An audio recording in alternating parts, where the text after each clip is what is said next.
Hello students, स्वागत है आपका गुरु नीति के इस एपिसोड के अंदर। ये अपना एपिसोड नंबर 72 है।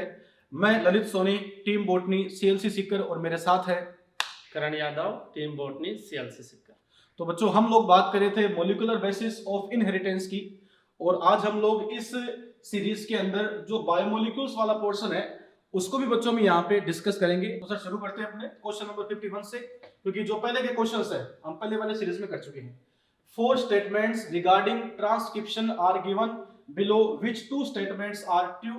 अनुलेखन के संदर्भ में नीचे 4 कथन दिए गए हैं, कौन से 2 कथन सत्य हैं?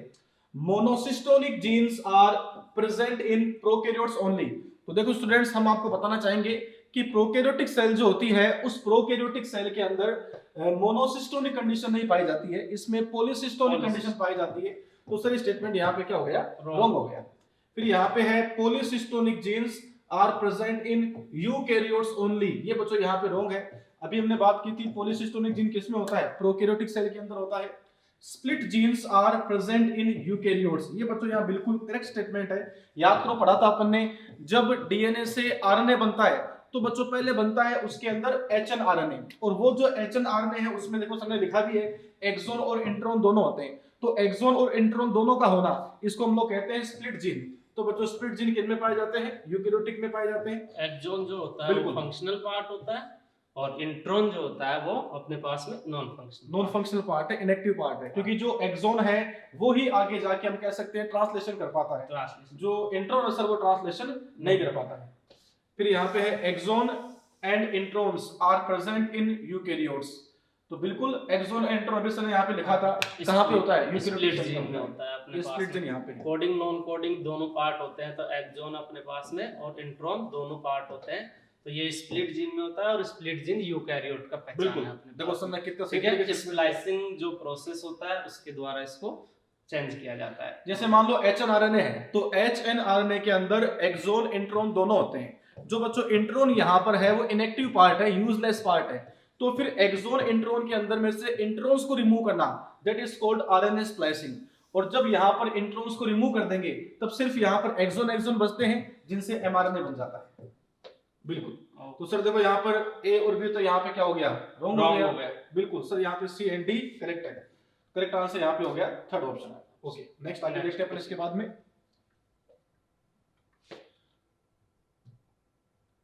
Consider following statements. In bacteria mRNA does not require any processing. बिल्कुल सही है, क्योंकि जो बच्चों बैक्टीरिया होता है इसमें इंट्रोन का कॉन्सेप्ट नहीं है, इसमें सारे के सारे एक्सोन ही एक्सोन होते हैं। तो अगर इंट्रोन्स है ही नहीं तो फिर रिमूव कैसे करेंगे? मतलब यहाँ पे स्प्लाइसिंग नहीं पाई जाती, स्प्लाइसिंग होती नहीं है। बिल्कुल। तो सर यहाँ पे अपने पास स्टेटमेंट क्या हो गया? बिल्कुल करेक्ट स्टेटमेंट है। Transcription and translation can not be coupled in bacteria. ये बच्चों यहाँ पर हम कह सकते हैं गलत स्टेटमेंट है, क्योंकि सर जो बैक्टीरिया है उस बैक्टीरिया में ट्रांसक्रिप्शन और ट्रांसलेशन कपल्ड प्रोसेस होती है, क्योंकि वहां पर डीएनए से पूरा आरएनए बने, उस पूरा आरएनए बनने से पहले क्या होता है? प्रोटीन का फॉर्मेशन शुरू हो जाता है। जैसे अपने पास में मतलब कि एक तरह से अपन ये बोल सकते हैं सर कि जैसे मान लो कि ये सेल है, अब अपने पास में इसमें न्यूक्लियस, प्रोकैरियोट में ऐसी कोई चीज होती नहीं है। तो जहां पर अपने पास में डीएनए होता है वहां पर ही अपने पास में एमआरएनए बनता है, और वहीं पर अपने पास में प्रोटीन सिंथेसिस होता है। तो ये प्रोसेस एक साथ स्टार्ट हो जाते हैं सारे। या फिर आप इसको ऐसे भी कह सकते हैं, जैसे मान लो अपने पास में ये यहाँ पे इस तरीके से डीएनए है, हालांकि बैक्टीरिया में डीएनए सर्कुलर होता है। ये जो डीएनए है, इस डीएनए से आरएनए बन रहा होता है, और आरएनए भी बन रहा होता है, साथ साथ इस आरएनए से प्रोटीन का फॉर्मेशन भी चल रहा होता है। राइबोसोम जुड़ जाते हैं, पॉलीसोम जैसे स्ट्रक्चर भी इस पे बन जाती है। इसीलिए यहाँ पे इस टर्म का यूज किया गया है, जिसको आप कहते हैं कपल्ड प्रोसेस। ये किसमें होती है? सिर्फ बैक्टीरिया में होती है। ठीक है। Translation and transcription take place in same compartment bacteria. अभी अपन ने बात की है सेम कंपार्टमेंट, क्योंकि न्यूक्लियस जैसे कोई स्ट्रक्चर होती नहीं है, तो अपने पास में सब कुछ जो प्रोसेस होता है वो साइटोप्लाज्म में कंप्लीट होगा, तो इसमें कंपार्टमेंट अपने पास में डिवाइड नहीं होता है। बिल्कुल ठीक है sir. Translation can not begin before the mRNA is fully transcript in bacteria. बिल्कुल, जो बैक्टीरिया है उस बैक्टीरिया में क्या होता है बच्चों? ट्रांसक्रिप्शन पूरा होता है, उससे पहले क्या होता है? ट्रांसलेशन स्टार्ट हो जाता है। तो अपन यहाँ कह सकते हैं कि साहब ये जो प्रोसेस है translation can not begin before the mRNA is fully transcripted in bacteria, ये यहाँ पे कौन सा स्टेटमेंट हो गया? रॉन्ग स्टेटमेंट हो गया। तो यहाँ पे करेक्ट स्टेटमेंट कौन से हो गए सर? ए और C. Answer will be second. ये यहाँ पे सेकंड बिल्कुल इसका करेक्ट आंसर। नेक्स्ट यहाँ पे है 53 number question, identify A and B bonds in the following diagrammatic representation of a protein. तो देखिए ये बच्चों यहाँ पे ग्लूकोज की पूरी यहाँ पर चेन है, मतलब पॉलीसेकेराइड है और ये ब्रांच पॉलीसेकेराइड है। तो ब्रांच जब भी बनेगी तो अपने पास में 1 to 6 बॉन्ड बनेगा, और जब अपने पास में ब्रांच नहीं बनेगी तो 1 to 4 ग्लाइकोसिडिक बॉन्ड बनेगा। बिल्कुल, जैसे मान लो अपने पास ये बच्चों यहाँ पर एक ही चेन है, अगर एक ही चेन होती है तो यहाँ पे देखो ये फर्स्ट कार्बन है, यहाँ पर ये ग्लूकोज का यहाँ पे फोर्थ कार्बन है, तो first carbon and fourth carbon यहाँ पे बॉन्ड बन गया, ये यहाँ पे हो गया 1,4 ग्लाइकोसिडिक बॉन्ड। तो एक ही चेन अगर होती है तो एक ही चेन के अंदर सिर्फ 1,4 ग्लाइकोसिडिक बॉन्ड ही होगा। लेकिन बच्चों जहां पर दो अलग अलग चेन का एडिशन होता है, यहाँ पे कौन सा हो गया? ये बच्चों यहाँ पे फर्स्ट कार्बन है, और देखो यहाँ पे होगा CH2OH, तो यहाँ पे 6 कार्बन है, तो ये 1,6 ग्लाइकोसिडिक बॉन्ड हो गया। बिल्कुल, तो अपन यहाँ पे कह सकते हैं कि जो ए है सर वो तो कौन सा हो गया? 1,4 ग्लाइकोसिडिक, और बी यहाँ पे कौन सा हो गया? 1,6 हो गया। तो करेक्ट आंसर यहाँ पे हो गया फर्स्ट ऑप्शन। और जितने भी ब्रांच पॉलीमर होंगे उनके अंदर अपने पास में 1,6 मिलेगा, और जैसे अपने पास में कौन हो जाएगा सर? स्टार्च वगैरह। बिल्कुल ठीक है, स्टार्च हो गया, ग्लाइकोजन हो गया, तो इनमें अपने पास में 1,6 बॉन्ड मिलेगा। ठीक है, और अपने पास में सेलुलोज जो है अपने पास में अनब्रांच पॉलीमर है, तो इसमें केवल और केवल अपने पास में कौन सा मिलेगा? 1,4 ग्लाइकोसिडिक। अगर एक ही चेन है तो 1,4, हाँ, सीधी चेन है, सीधी श्रृंखला है तो 1,4, और श्रृंखला में अगर ब्रांच आ गई तो अपने पास में 1,6। जहां पर भी एक ब्रांच बच्चों दूसरी ब्रांच के साथ जुड़ेगी ना, वहां पे कौन सा आ जाएगा? 1,6 बॉन्ड आ जाएगा। 1,6। नेक्स्ट अपन बात यहाँ पे करते हैं, which of the following is true regarding given structures. दी गई संरचनाओं के संदर्भ में कौन सा सही है? ये बच्चों अपने पास में ए है, देखो इसके अंदर ये जो डायग्राम है एग्जाम के अंदर भी आया हुआ है। ये बच्चों यहाँ पर लेसिथिन की स्ट्रक्चर है। लेसिथिन जो है अपन कह सकते हैं एक फोस्फोलिपिड का टाइप है। एक्चुअली फोस्फोलिपिड के बच्चों दो टाइप होते हैं, लेसिथिन भी यहाँ पे होता है और सिफेलिन भी होता है। तो ये फोस्फोलिपिड लेसिथिन हो गया। ये देखो बच्चों यहाँ पर इस तरीके से दो रिंग है, इसका मतलब ये प्यूरिन है, और प्यूरिन में यहाँ पर ये जो डायग्राम है वो अपने पास में किसका है? ये अपने पास में एडेनिन का डायग्राम है। एडेनिन का डायग्राम एक रिंग होती है तो अपने पास में हो जाता पायरिमिडिन। बिल्कुल, दो रिंग वाले होते हैं वो प्यूरिन वाले होते हैं। पायरिमिडिन में तो सिर्फ एक रिंग होती है, उसका नाम ही है पायरिमिडिन रिंग। और जो प्यूरिन है उसमें दो रिंग होती है, एक तो पायरिमिडिन और एक इमिडाजोल रिंग। ये यहाँ पे कंडीशन पाई जाती है। सी में बच्चों अपन यहाँ पे देख सकते हैं, ये यहाँ पे है अपने पास में ग्लिसरॉल हो गया, जिसके साथ में ये बच्चों 3 यहाँ पर फैटी एसिड है। तो सर एक ग्लिसरॉल के साथ में 3 फैटी एसिड है, तो ट्राइग्लिसराइड। बिल्कुल, कंडीशन यहाँ पे हो गया ट्राइग्लिसराइड। ट्राइग्लिसराइड हो जाएगा, मोनोग्लिसराइड हो जाएगा। ये आर जितने भी होंगे उतने अपने पास। ये बच्चों इस तरीके से अपन इसको समझा सकते हैं, CH2 CH CH2 OH OH OH। ये देखो बच्चों यहाँ पर एक ग्लिसरॉल के अंदर 3 OH है, इसको हम बोलते हैं ट्राइहाइड्रोक्सी प्रोपेन। तो यहाँ पर अगर 3 OH है, इसका मतलब 3 बार ये अपन कह सकते हैं फैटी एसिड के साथ जुड़ सकता है। तो अगर मान लो ये एक फैटी एसिड के साथ जुड़े तो मोनोग्लिसराइड से, 2 के साथ जुड़े तो डाइग्लिसराइड, 3 के साथ जुड़े तो ट्राइग्लिसराइड। और एग्जाम का नीट का जो बच्चों फेमस क्वेश्चन है वो ये होता है कि ट्राइग्लिसराइड के अंदर फैटी एसिड कितने होते हैं एंड ग्लिसरॉल कितने होते हैं। तो याद रखना ट्राइग्लिसराइड के अंदर जो बच्चों ग्लिसरॉल है वो तो हमेशा एक ही होता है, फैटी एसिड जो है वो बच्चों कितने होते हैं? 3 यहाँ पे होते हैं। ये जैसे अपन इनको ले सकते हैं कि R1 R2 R3 तीनों बराबर ही हो तो ये मोनोग्लिसराइड में ही इंक्लूड होगा, क्योंकि भाई R1 जैसा होगा वैसा ही R2 हो तो ये मोनोग्लिसराइड का पार्ट हो जाएगा। अगर मान लो कि ये तीनों ही अलग है तो ये ट्राइग्लिसराइड का पार्ट हो जाएगा, और मान लो कि इस तरह से आपको दे रखा हो तो ये डाइग्लिसराइड का पार्ट हो जाएगा।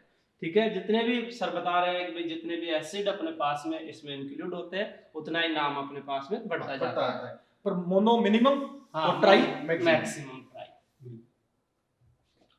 नेक्स्ट बच्चों यहाँ पे है, हाँ उसका जो बच्चों करेक्ट आंसर है अपन कह सकते हैं वो कौन सा हो गया? ये तो अपने पास में हो गया लेसिथिन, ये एडेनिन, ये अपने पास में हो गया ट्राइग्लिसराइड, और ये सर यहाँ पे कोलेस्ट्रॉल है। तो करेक्ट आंसर की मैचिंग अपन इसमें कर लेते हैं। ए तो लेसिथिन है, और बी यहाँ पे हो गया अपने एडेनिन, सी यहाँ पे है ट्राइग्लिसराइड। ये बच्चों यहाँ पे आंसर हो गया सेकंड ऑप्शन, लेसिथिन जो है अपने पास में। ठीक है, हो गया। Next question number 55, which of the following statement is incorrect? कौन सा यहाँ पे गलत कथन है? Regulation of transcription is the primary step for regulation of gene expression. बिल्कुल सही स्टेटमेंट है। अगर जीन को एक्सप्रेस होना है, मतलब जीन को अपना कैरेक्टर शो करना है, जीन को प्रोटीन बनानी है, तो बच्चों बेसिकली यहाँ पे जीन का मतलब डीएनए होता है। जैसे मान लो अपने पास में ये कोई इस तरीके से डीएनए है, एंड डीएनए के अंदर वो पार्ट जहां पे भी इंफॉर्मेशन स्टोर होती है उसे हम लोग जीन कह देते हैं। जैसे मान लो बच्चों यहाँ पे डीएनए में यहाँ पे कोई इंफॉर्मेशन स्टोर तो जीन हो गया। तो अब ये डीएनए, अब ये जीन अगर अपना कैरेक्टर एक्सप्रेस करना चाहता है तो सबसे पहले वो फॉर्मेशन किसका करता है? आरएनए का। और फिर फॉर्मेशन किसका करता है सर? प्रोटीन का। तो फर्स्ट स्टेप जो यहाँ पे हो जाएगा ट्रांसक्रिप्शन। आरएनए का फॉर्मेशन ही अपने पास में ट्रांसक्रिप्शन है। तो जब अगर अपने को जीन एक्सप्रेशन रोकना है तो अपने पास में या तो आप एमआरएनए या आरएनए बनने से रोक दो, यहाँ नहीं रुके तो अपने क्या करेंगे? प्रोटीन बनने से उसको रोक सकते हैं सर। बिल्कुल ट्रांसलेशन लेवल पर। तो दूसरा अपने पास में ट्रांसलेशन लेवल पर। बिल्कुल देखो सामने कितनी शानदार बात बताई है कि अगर अपने को डीएनए से प्रोटीन बनने को रोकना है तो या तो रोक दो ट्रांसक्रिप्शन लेवल पर, या रोक दो ट्रांसलेशन लेवल पर रोक दो। बिल्कुल। तो अपने पास में प्रथम चरण ये स्टेटमेंट करेक्ट हो जाएगा। बिल्कुल स्टेटमेंट है। तो इसलिए अपने पास में इसमें अपने पास में इनकरेक्ट पूछा है तो ये आंसर ये होगा। In bacteria more than one genes is arranged together and regulated in units called as operon. बिल्कुल सही बात है।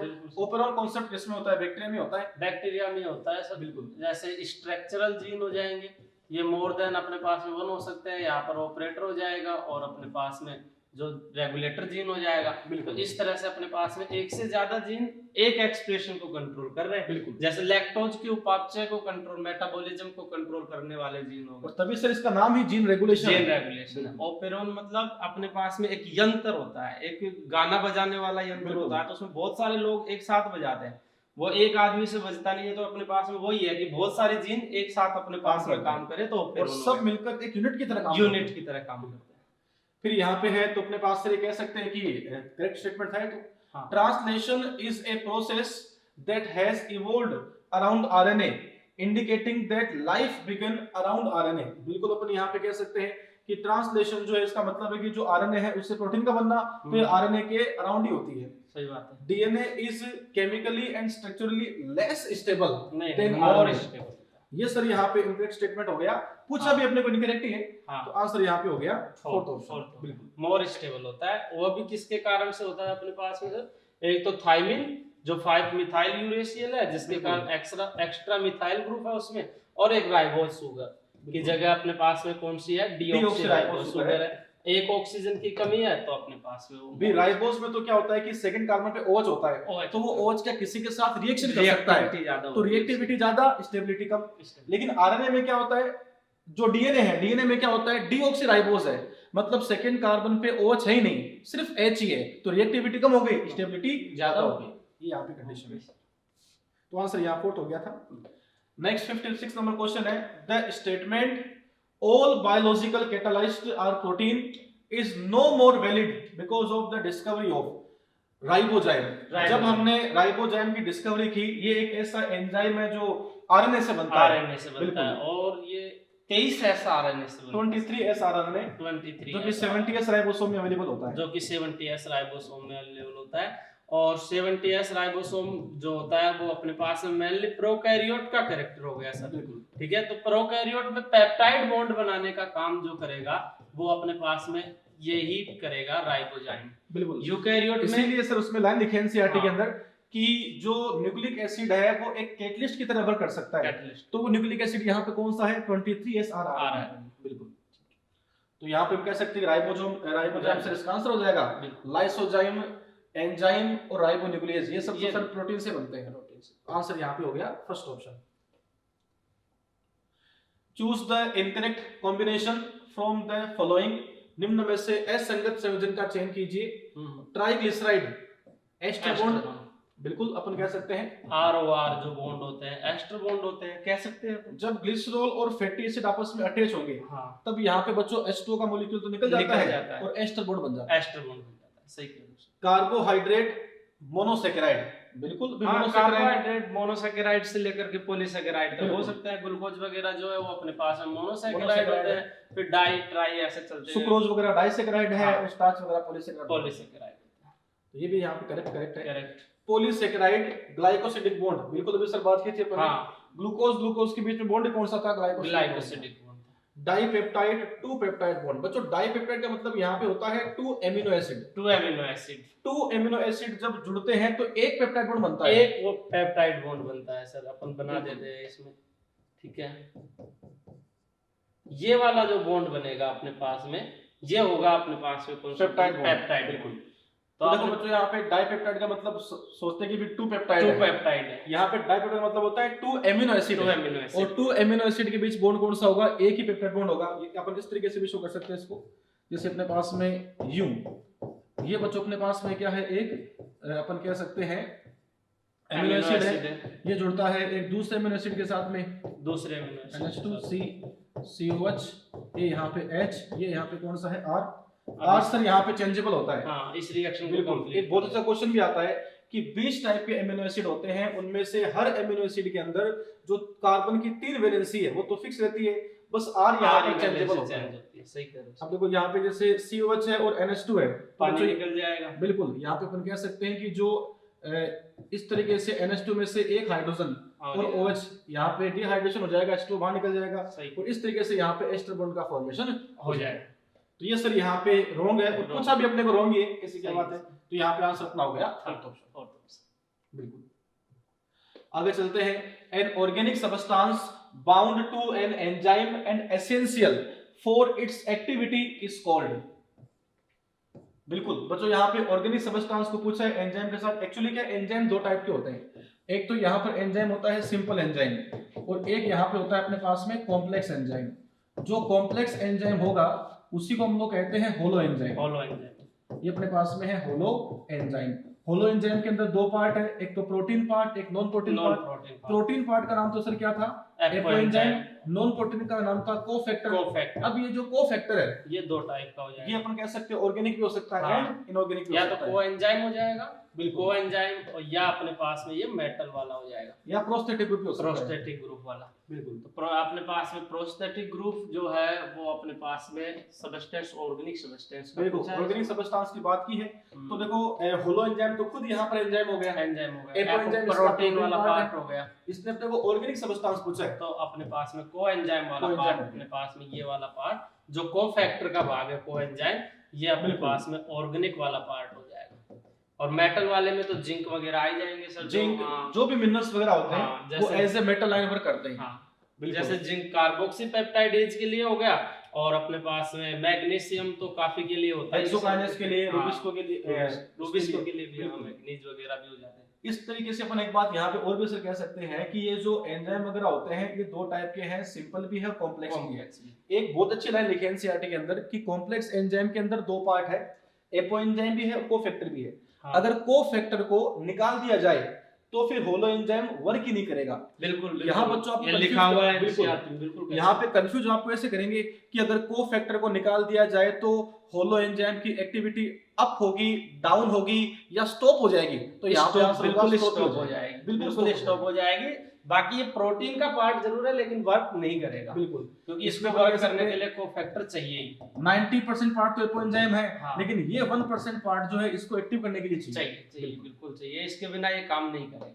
तो यहाँ पे सर आंसर कौन सा हो गया अपने? फर्स्ट इसका बिल्कुल सही answer. Which one of the following graph best represent the relationship between the velocity of an enzyme catalyzed reaction and substrate concentration? तो यहाँ बिल्कुल कह सकते हैं, जैसे कोई भी जो एंजाइम होता है, ये बच्चों मान लो इस तरीके से एंजाइम है, एंजाइम प्रोटीन से बनता है, प्रोटीन। तो एंजाइम के अंदर क्या होता है? एक्टिव साइट होती है। एक्टिव साइट वो साइट होती है जहां पे सबस्ट्रेट अटैच होगा और फॉर्मेशन किसका होगा? प्रोडक्ट का होगा। जितनी सर एक्टिव साइट होती है उतना ही एंजाइम की ज्यादा रिएक्टिविटी होती है। तो यहाँ पे अपने को ग्राफ पूछा है सबस्ट्रेट कंसंट्रेशन के साथ में। बिल्कुल, तो इस तरीके से अपन यहाँ पे कह सकते हैं जैसे सबस्ट्रेट की कंसंट्रेशन बढ़ेगी, जैसे सर ने बताया कि सबस्ट्रेट ज्यादा होता जाएगा, वैसे वैसे एक्टिव साइट से जुड़ता जाएगा, और जुड़ता जाएगा तो अपने पास में प्रोडक्टिविटी अपने पास में क्या होगी? बढ़ेगी। एक कंडीशन ऐसी आएगी जब सारी की सारी एक्टिव साइट भर जाएंगी तो अपने पास में कंडीशन सैचुरेशन में चला जाएगा, मैक्सिमम स्पीड पे चला जाएगा। जैसे मान लो अपने पास किसी एंजाइम में 100 एक्टिव साइट है और आपने बच्चों सबस्ट्रेट बढ़ाया 1 से 50, 50 से 100 कर दिए, तो जब तक सारी एक्टिव साइट कंज्यूम नहीं होती सर, तब तक तो क्या होता है, रिएक्टिविटी बढ़ती जाती है। लेकिन जैसे number of active site is just equal to number of substrate, then rate of reactivity become constant. तो यहाँ पे ग्राफ इस तरीके से इस तरह से अपने पास में ग्राफ जो है कांस्टेंट हो जाता है, लास्ट में सैचुरेशन स्टेट आ जाता है। क्वेश्चन के हिसाब से सर यहाँ पे अपना आंसर बैठ जाएगा फोर्थ ऑप्शन। बिल्कुल, आगे हम इसके बात भी करेंगे, ऐसे क्वेश्चन भी इसमें आएंगे शायद। हाँ, आएंगे भी, मैक्सिमम वाले बाय 2 km कांस्टेंट वाले, उन सब की बात अपन यहाँ करते रहेंगे। फिर question number 60, which of the following is not true for enzyme? They act at a specific pH, बिल्कुल करेक्ट है। They act on a specific substrate, ये भी बिल्कुल सही है। करेक्ट है, हर का They act at a specific temperature, ये भी सही है। They are made up of fat and sugar, नहीं बिल्कुल। अब देखते हैं अपन बच्चों इसके बाद में question number 61, which bonds are indicated by x and y in given diagram? तो यहाँ पे सर x और y की बात अपने को पूछी है, देखते हैं क्या इसमें। देखो सर, ये तो अपने पास में हाइड्रोजन बॉन्ड होगा, क्योंकि ये अपने पास में नाइट्रोजन बेस पेयर है और नाइट्रोजन बेस पेयर के बीच में अपने पास में हाइड्रोजन बॉन्ड होता है। ये अपने पास में ट्रिपल बॉन्ड है, तो अपने पास में हाइड्रोजन बॉन्ड हो गया। ये अपने पास में फॉस्फोडाइएस्टर बॉन्ड हो गया। फॉस्फोडाइएस्टर, क्योंकि देखो एस्टर बॉन्ड ये है एक तरह से, तो अपने पास में ये, इसमें भी अपने पास में 2 एस्टर बॉन्ड है, तो इनको दोनों को मिला करके अपन बोल देते हैं कि फॉस्फोडाइएस्टर बॉन्ड। तो X अपने पास में फॉस्फोडाइएस्टर बॉन्ड हो गया और Y अपने पास में हाइड्रोजन बॉन्ड हो गया। बिल्कुल, तो X सर अपने पास में यहाँ पे आपने बताया phosphodiester bond and hydrogen bond, Y hydrogen bond है। करेक्ट आंसर यहाँ पे हो गया सेकंड ऑप्शन। बिल्कुल, आगे चलते हैं इसके बाद में। Electron transferring enzyme belong to, electron स्थानांतरित करने वाले एंजाइम कैसे सम्मिलित होते हैं? ट्रांसफरेज तो सर वो हो गया जो एक पूरे के पूरे ग्रुप को ट्रांसफर करता है नेक्स्ट के ऊपर। जैसे मान लो अपने पास हेक्सोकाइनेज होता है, तो हेक्सोकाइनेज क्या करता है, जो एटीपी है उसमें पूरा का पूरा जो फॉस्फेट ग्रुप उसको ट्रांसफर करता है। ऑक्सीडो रिडक्टेज ये क्या करता है, जैसे मान लो कोई सबस्टेंस ए है, एक सबस्टेंस यहाँ पर बी है, तो ए से यहाँ पे इलेक्ट्रॉन को निकाल कर बी में जोड़ देगा, तो इसका तो यहाँ पे हो गया ऑक्सीडेशन, इसका हो गया रिडक्शन। तो एंजाइम का नाम ही क्या हो गया, ऑक्सीडो रिडक्टेज। तो एक ग्रुप से दूसरे ग्रुप पर इलेक्ट्रॉन को ट्रांसफर करने वाला जो एंजाइम है वो सर, अच्छा एंजाइम भी नहीं, उस एंजाइम की जो कैटेगरी होती है उसे हम लोग बोलते हैं सर ऑक्सीडो रिडक्टेज कैटेगरी। ये यहाँ पे कंडीशन है। और लाइजेज तो सर यहाँ पर ब्रेक डाउन करता है, आइसोमराइजेशन, जैसे ग्लाइकोलाइसिस बनता है ग्लूकोज 6 फॉस्फेट से फ्रक्टोज 6 फॉस्फेट, तो वो यहाँ पे आइसोमरेज से बन जाता है। तो यहाँ पे करेक्ट आंसर अपने पास में हो गया सेकंड ऑप्शन। एल फॉर्म को डी बना देगा, डी को एल बना देगा, इस तरह से चेंज करेंगे। इसके बाद में है histone protein are rich in, histone protein किससे प्रचुर होती है? तो देखो सर बिल्कुल यहाँ पर स्कोरिंग क्वेश्चन अपने पास में है। हिस्टोन प्रोटीन जो है उसमें लाइसिन एंड आर्जिनिन जो है ये काफी रिच अमाउंट में होते हैं। जैसे हिस्टोन प्रोटीन में जो H1 है, H2A और H2B है, इसमें होती है ज्यादा लाइसिन, और जो H3 H4 है इनमें होती है ज्यादा आर्जिनिन। लेकिन यहाँ पे सब पूरे हिस्टोन प्रोटीन की बात की है, तो यहाँ पे अपने पास हो जाएगा आर्जिनिन एंड लाइसिन। क्षारीय होते हैं ये एमिनो एसिड, और क्षारीय हिस्टोन प्रोटीन इनकी वजह से होती है। बिल्कुल, तो यहाँ पे आंसर हो गया अपने पास में फोर्थ। फिर है number 64 number question, enzymes required for transcription is, अनुलेखन के लिए आवश्यक एंजाइम यहाँ पे कौन सा होगा? तो हम कह सकते हैं आरएनएस, एंडोन्यूक्लियस, आरएनए पॉलीमरेज और डीएनए पॉलीमरेज। यहाँ पे सर अनुलेखन की बात यहाँ पर की है, मतलब ट्रांसक्रिप्शन की बात की है। डीएनए से आरएनए बनता है, आरएनए बनता है, तो आरएनए बनाने वाला एंजाइम आरएनए पॉलीमरेज। बिल्कुल, और डीएनए से डीएनए बनाने वाला एंजाइम डीएनए पॉलीमरेज। खत्म अपने पास में आंसर थर्ड। आंसर यहाँ पे हो गया अपने पास में थर्ड ऑप्शन। थोड़ा सा अपन इसको बच्चों को सर ऐसे भी कर देते हैं ताकि दिक्कत बच्चों की आए नहीं। जैसे अपने पास में डीएनए है बच्चों, डीएनए से बनना है अपने पास में आरएनए, या फिर ऐसे भी पॉसिबिलिटी हो कि जो आरएनए है उससे बन जाए डीएनए, या फिर जो डीएनए है उससे क्या बन जाता है डीएनए। तो जो चीज बनती है वो तो हो जाता है पॉलीमरेज एंजाइम, और जिससे बनता है उस पर वो डिपेंडेंट हो जाएगा। जैसे डीएनए से बनता है आरएनए, तो एंजाइम कौन सा होगा यहाँ पर? RNA polymerase. कौन सा? DNA dependent. तो डीएनए डिपेंडेंट आरएनए पॉलीमरेज। अगर बच्चों आरएनए से बनता है डीएनए, तो एंजाइम कौन सा हो गया? RNA dependent DNA polymerase. अगर डीएनए से डीएनए बनता है तो डीएनए डिपेंडेंट डीएनए पॉलीमरेज। जिससे बनता है उस पर डिपेंडेंट हो गया, और जो बनता है वो पॉलीमरेज होगा। ये यहाँ पे कंडीशन आती है। तो according to this question answer will be third option.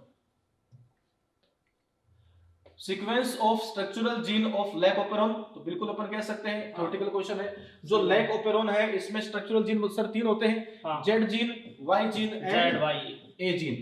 Z जो है उससे बनता है बीटा गैलेक्टोसाइडेज, वाई से बनता है परमीएज और ए से बनता है ट्रांस एसिटाइलेज। तो यहाँ पे अपने पास second answer. In lac operon inducer lactose serves as an enzyme substrate for. Lac operon में प्रेरक लैक्टोज किसके लिए एंजाइम का सबस्ट्रेट होता है? तो ये बीटा गैलेक्टोसाइडेज जो है इसके लिए सबस्ट्रेट है, क्योंकि बीटा गैलेक्टोसाइडेज क्या करता है, इस लैक्टोज के साथ अटैच होगा और इसका सब ब्रेक डाउन कर देगा ग्लूकोज प्लस गैलेक्टोज के अंदर। बिल्कुल। तो यहाँ पर जो बीटा गैलेक्टोसाइड एंजाइम है इसका जो सबस्ट्रेट है जिससे ये एंजाइम रिएक्शन करेगा वो कौन हो गया अपने पास में? ये अपने पास में लैक्टोज हो गया। तो आंसर यहाँ पे हो गया थर्ड ऑप्शन। बिल्कुल। प्राइमरेज जो होता है वो तो अपने पास में परमिलिटी को बढ़ाता है, बिल्कुल, और वो एसिटाइल ग्रुप को ट्रांसफर करता है, तो अपने पास में आंसर थर्ड। बिल्कुल। Which of the following statements is incorrect regarding enzyme activity? Enzyme activity के रिगार्डिंग कौन सा यहाँ पे इनकरेक्ट है? It increase with increase in substrate concentration up to the saturation point। बिल्कुल यहाँ पे सही स्टेटमेंट है। अगर हम सबस्ट्रेट को बढ़ाए तो एंजाइम की रिएक्टिविटी भी बच्चों ज्यादा होती है, और ज्यादा तब तक होती है जब तक कि एंजाइम की एक्टिव साइट जो होती है वो पूरी की पूरी सैचुरेट नहीं हो जाती। जहां तक कि मतलब ये भी मैक्सिमम नहीं आ जाता तब तक अपने पास में क्या होती है, इंक्रीज होती है। बिल्कुल। कैसे? फिर इसके बाद में है it is highest eight optimum pH value. जो ऑप्टिमम पीएच वैल्यू होती है वहां पर ये हाईएस्ट होती है। इस तरीके से अपना ग्राफ ये बन जाता है, ये बन जाएगा। It initially decrease with increase in pH value. अगर पीएच वैल्यू को बढ़ाया जाए तो डिक्रीज हो। ये बच्चों स्टेटमेंट जो बेसिकली हम रॉन्ग मानते हैं। ये यहाँ तक तो बढ़ेगी सर, हाँ है ना? बिल्कुल। जब तक कि मैक्सिमम नहीं आ जाएगी तब तक बढ़ेगी। ये स्टेटमेंट सही तब होगा जब यहाँ पर ये लिखा जाए कि एसिडिक एंजाइम के लिए, अगर एसिडिक एंजाइम के लिए आप पीएच को बढ़ाते हो तो उस सिचुएशन के अंदर ग्राफ जो है वो इस तरीके से आता है, इस तरीके से। बेसिक एंजाइम की बात करें तो ग्राफ इस तरीके से आता है। कुछ नहीं कहा जाए तो हम ग्राफ को इस तरीके से शो करते हैं। टेम्परेचर के अकॉर्डिंग ही अपन पीएच को लेकर के चलते हैं, क्योंकि प्रारंभ में बढ़ेगी और जब तक अपने पास में मैक्सिमम हो जाएगी फिर उसके बाद में डिक्रीज होने। थोड़ा सा बच्चों आपको यहाँ पर एग्जाम में कंफ्यूज भी कर सकते हैं। अगर ऐसे क्वेश्चन आ जाए कि पेप्सिन एंजाइम के लिए पीएच का ग्राफ बताइए कौन सा है, तो पेप्सिन बच्चों यहाँ पर एक एसिडिक एंजाइम है, और एसिडिक एंजाइम के लिए ग्राफ फिर आप ये मत बनाना, तब यहाँ पे ग्राफ आएगा ये वाला, क्योंकि एसिडिक एंजाइम के लिए अगर आप पीएच को बढ़ाते हो तो ग्राफ डाउन हो जाता है। It initially increase with increase in temperature and then decrease. बिल्कुल सेम यहाँ पे टेम्परेचर का ग्राफ होता है। अगर आप टेम्परेचर को हाई करते हो तो रिएक्टिविटी ऑफ एंजाइम बढ़ती है, लेकिन उसके बाद में धीरे धीरे कम होना शुरू हो जाती है, क्योंकि जो एंजाइम के प्रोटीन के बॉन्ड्स होते हैं वो टूटना धीरे धीरे शुरू हो जाते हैं। तो सर इसने यहाँ पे इनकरेक्ट पूछा है, तो थर्ड हो गया। बिल्कुल थर्ड यहाँ पे रॉन्ग हो गया। आंसर यहाँ पे थर्ड ऑप्शन हो गया। 68 what is the denoted by x and y in the given graph. Graph में अपने को यहाँ पे x और y को बताना है। तो यहाँ पे x जो है वो एक्टिवेशन एनर्जी है जब एंजाइम यूज हो। हाँ, विद एंजाइम। एंजाइम का काम ही ये होता है कि रास्ते को शॉर्ट कर देता है। बिल्कुल ठीक है, रास्ता शॉर्ट हो गया, पहले अपने पास में इतनी दूर जाकर के फिर प्रोडक्ट मिल रहा था, अब रास्ता शॉर्ट हो गया तो अपने पास में इतने दूरी जाना पड़ता है, तो स्पीड भी इंक्रीज हो गई और अपने पास में एनर्जी भी कम लग गई। सर यहाँ पर सारा खेल जो है एक्टिवेशन एनर्जी का है। जैसे अपन इस तरीके से बच्चों यहाँ पे कोई ग्राफ बनाए, सपोज यहाँ पर कोई एंजाइमेटिक रिएक्शन का ग्राफ है, तो ये बच्चों यहाँ पे सबस्ट्रेट है, ये यहाँ पे प्रोडक्ट है। तो इस ग्राफ में आप बता सकते हो कि ज्यादा एनर्जी प्रोडक्ट की है, लेकिन ये भी यहाँ पे पॉसिबिलिटी होती है कि ग्राफ इस तरीके से आ जाए। तो ये सबस्ट्रेट, ये प्रोडक्ट, तो देखो बच्चों यहाँ पे ज्यादा एनर्जी किसकी होगी? सबस्ट्रेट की होगी। तो सबस्ट्रेट एंड प्रोडक्ट में से ज्यादा एनर्जी किसी की भी हो सकती है, लेकिन इस बात का हमेशा ध्यान रखना कि इन दोनों से ज्यादा एनर्जी जो है वो ट्रांजिशन स्टेज की होती है। और ट्रांजिशन स्टेज की जो एनर्जी होती है उसके फॉर्मेशन के लिए आपको जितनी एक्स्ट्रा एनर्जी चाहिए होती है वो होती है एक्टिवेशन एनर्जी। जैसे मान लो बच्चों सबस्ट्रेट के पास में एनर्जी है 5 जूल, और जो ट्रांजिशन स्टेज है यहाँ पर एनर्जी है 15 जूल, तो आपको यहाँ पर 10 जूल की एनर्जी एक्स्ट्रा देनी पड़ेगी, तब ये सबस्ट्रेट जो कन्वर्ट किस में हो पाएगा? ट्रांजिशन स्टेज के अंदर इंटरमीडिएट में कन्वर्ट हो पाएगा। फिर उसके बाद फॉर्मेशन किसका हो जाएगा? प्रोडक्ट का हो जाएगा। तो यहाँ पे देखो ये बच्चों एक बड़ा बैरियर था, एक बड़ा गैप था, लेकिन जैसे आपने एंजाइम का यूज किया तो एंजाइम का यूज करने से क्या हुआ? ये जो ब्रेकर था ये बच्चों डाउन हो गया। इसीलिए अपन यहाँ पे कह सकते हैं कि y जो है वो तो तब है जब एंजाइम एब्सेंट है, और x तब है जब एंजाइम प्रेजेंट है। तो अपन यहाँ पे कह सकते हैं सर x कौन सा हो गया? एक्टिवेशन एनर्जी विदाउट एंजाइम, और वाई है activation energy with enzyme. Wrong हो गया सर। हाँ, with enzyme x, without enzyme. बिल्कुल, एक्स यहाँ पे हो गया अपने पास में विद एंजाइम, तो विद With एंजाइम enzyme। अपने पास कौन सा हो गया, सेकंड हो गया। ठीक। Okay, an example of aromatic amino acid tyrosine, tyrosine, tryptophan, फिनाइलिन, सारे यहाँ पे हाँ। सर आंसर फोर्थ ऑप्शन हो Fourth गया। option। बकायदा एनसीईआरटी की लाइन है, स्कोरिंग क्वेश्चन अपने पास ये बिल्कुल आ सकता है डायरेक्ट। बिल्कुल, कई बार आए भी है, कई बार आए। जैसे कई बार तो ये चारों दे देता है, कई बार कोई एक दे देता है। सही बात। 70 number question, feedback inhibition of an enzyme is influenced by, एक एंजाइम का पुनर्भरण संदमन प्रभावित किससे होता है, enzyme itself, external factor, and product या सबस्ट्रेट। तो सर यहाँ पर हो जाएगा प्रोडक्ट हो जाएगा, क्योंकि भाई कोई भी एंजाइम जो है उसका फीडबैक कौन देगा, फीडबैक उसका प्रोडक्ट देगा।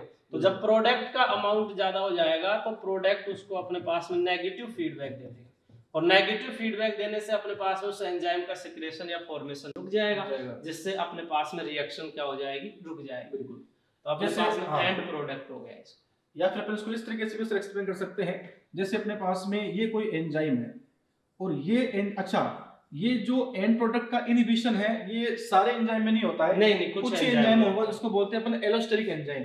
यहाँ पर एक तो होती है पॉजिटिव एलोस्टेरिक साइट, एक और एक होती है होती है negative negative allosteric site. Positive allosteric site क्या करती है, एंजाइम को ऑन रखती है, और जो नेगेटिव एलोस्टेरिक साइट है वो एंजाइम को ऑफ कर देती है। अब जैसे ही बच्चों ये जो अपने पास में एंजाइम है, ये एंजाइम किसी सबस्ट्रेट के साथ रिएक्शन कर लेगा, फिर उस सबस्ट्रेट को चेंज किसमें कर देगा, प्रोडक्ट में चेंज कर देगा। ये फॉर्मेशन यहाँ पे किसका हो गया, प्रोडक्ट का फॉर्मेशन हो गया। अगर प्रोडक्ट की कंसंट्रेशन ज्यादा हो जाए तो अलग कंडीशन है। अगर मान लो प्रोडक्ट की कंसंट्रेशन जो है सपोज वो ज्यादा हो गई, तो प्रोडक्ट की कंसंट्रेशन ज्यादा होने से क्रिएट होगा एक नेगेटिव फीडबैक, और वो negative feedback negative allosteric site पे जुड़कर उसकी एक्टिविटी कम कर देगा।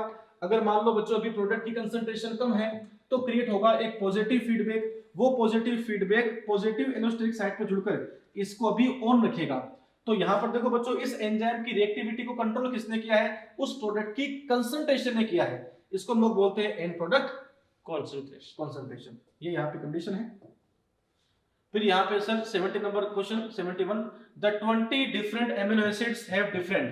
अभी सर हमने बात की भी थी कि कितने भी टाइप के एमिनो एसिड हो, उनमें जो कार्बन की जो अल्फा कार्बन इसमें होता है उसकी तीनों वैलेंसी जो होती है वो हमेशा फिक्स रहती है। बस आर वाली सर जो कंडीशन है वो बदलती रहती है। तो जैसे कि अपने पास में, हाँ, जैसे कि अपने पास में देखो ये फिक्स होती है, ये तीन साइड तो अपने पास में फिक्स होगी, क्योंकि एनसीईआरटी में एक लाइन लिखी है सर कि ये मेथेन डेरिवेटिव होते हैं, एंजाइम मेथेन जैसे होते हैं, क्योंकि मेथेन में क्या होता है कि 4 वैलेंसी कार्बन की फुल फिलअप होती है। तो अपने पास में वैसे ही क्या होता है कि इसमें भी अपने पास में ये फुल फिलअप होती है 4 वैलेंसी। तो अपने पास में ये हो गया NH2, ये हो गया COH, ये हो गया R, ये अपने पास में तीनों चीजें कांस्टेंट हो गई, और वेरिएबल सिर्फ हो गया R के आधार पर अपने पास में 20 टाइप अपने पास में क्या हो जाते हैं, एमिनो एसिड हो जाते हैं। और R सबसे सिंपल क्या हो सकता है, हाइड्रोजन, जिसे हम कहते हैं ग्लाइसिन कहते हैं। बिल्कुल।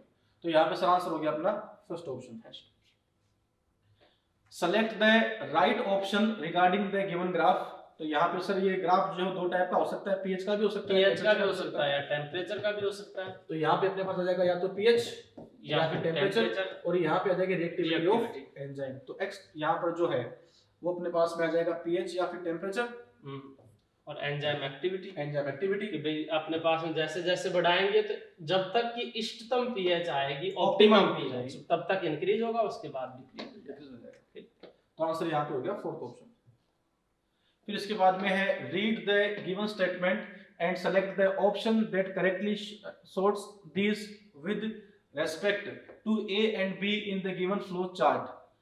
ओके, कोई दिक्कत नहीं। यहाँ पर दो टाइप की कंडीशन है, जो ट्राइक्लोरोएसिटिक एसिड उसका यूज किया गया है टिश्यू को मेजरमेंट करने के लिए। गर्डलिंग मेथड या फिर उसको पीसने वाले मेथड बोलते हैं, लिविंग टिश्यू को लेकर के अपने उसको पीसते हैं। तो अपने पास में दो चीजें उसमें अपने पास में निकलती है सर। बिल्कुल। एक तो अपने पास में एसिड सोल्यूबल पूल होता है, जिसमें अपने पास में क्या होता है कि Small मोनोमर्स substance जो होते हैं वो आ जाते हैं। बिल्कुल। लगभग ज्यादातर मोनोमर जिनका अपने पास में मोलिकुलर वेट 800 डाल्टन से कम होता है, 800 डाल्टन से। और जो रेटिनेट होता है इसमें अपने पास में इनसोल्यूबल वाला पार्ट होता है, जो इनसोल्यूबल में वो आ जाते हैं जो अपने पास में पॉलीमर होते हैं। जब किसी भी मतलब एक तरह से चालनी जैसी चीज जिसमें पोर होते हैं, उससे अगर हम इसको क्या करते हैं इससे अपने पास में इसको छानते हैं तो अपने पास में जो रेटिनेट वाले पार्ट होते हैं वो तो ऊपर रह जाते हैं, तो वो तो इनसोल्यूबल हो गया, और लिक्विड के साथ में जो छन जाता है वो अपने पास में फिल्ट्रेट हो गया, जो अपने पास में मोनोमर 800 डाल्टन से कम, पॉलीमर और मोर देन क्या हो जाएगा 800 डाल्टन, और यूजुअली 10,000 से ऊपर होते हैं। हाँ यूज, और बस एक्सेप्शन जो आएगा वो कौन सा आएगा सर, लिपिड, क्योंकि लिपिड जो है वो सेल मेम्ब्रेन में पाए जाते हैं, और सेल मेम्ब्रेन में पाए जाने की वजह से वो छोटे छोटे अपने पास में ड्रॉपलेट में चेंज हो जाते हैं इकट्ठे होकर के, तो ये ड्रॉपलेट जो होते हैं उस फिल्टर पेपर से गुजर नहीं पाते हैं और ये अपने पास में एसिड इनसोल्यूबल पार्ट में रह जाते हैं जनरली। तो अब इसमें अपन देख लेते हैं। तो पहला है molecular weight running from 18 to 800 Dalton, तो ये अपने पास में ए में आ जाएगा, बिल्कुल ठीक है। Protein, nucleic acid, polysaccharide and lipids ये अपने पास में आ जाएंगे बी में, क्योंकि ये पॉलीमर है, ठीक है। और contain chemical that have molecular weight more than 800 ये भी बी का पार्ट हो जाएगा। मोनोमर जो है वो अपने पास में ए का पार्ट हो जाएंगे, और पॉलीमर जो है वो अपने पास में बी का पार्ट हो जाएगा। ये आ गया सर। तो अपने पास में जो ए है उसका तो हो जाएगा फर्स्ट और थर्ड ऑप्शन।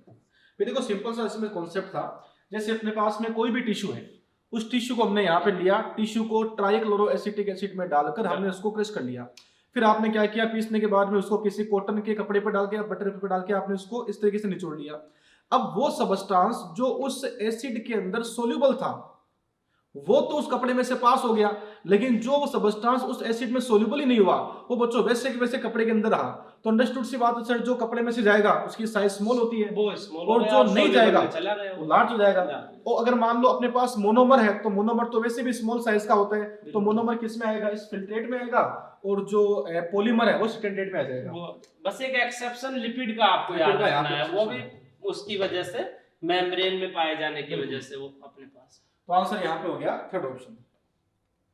नेक्स्ट यहाँ पे है 74 number question, the inhibitor which does not resemble the substrate in structure and bind to the enzyme at site other than the active site it is called. ये sir यहाँ पे हो गया non competitive inhibitor हो गया। जैसे अपने पास में इस तरीके से कोई एंजाइम है एंड ये इस एंजाइम का सबस्ट्रेट है, ये यहाँ पर एंजाइम का क्या हो गया, सबस्ट्रेट हो गया इस तरीके से, ये यहाँ पर सबस्ट्रेट एंजाइम का हो गया। तो देखो बच्चों, इन एक्टिव साइट के साथ में ये सबस्ट्रेट अटैच हो सकता है। अगर जो इनहिबिटर है उस इनहिबिटर की स्ट्रक्चर भी इस इनहिबिटर जैसी होती है, तब तो होता है इनमें कंपटीशन, वो होता है कॉम्पिटिटिव इनहिबिटर।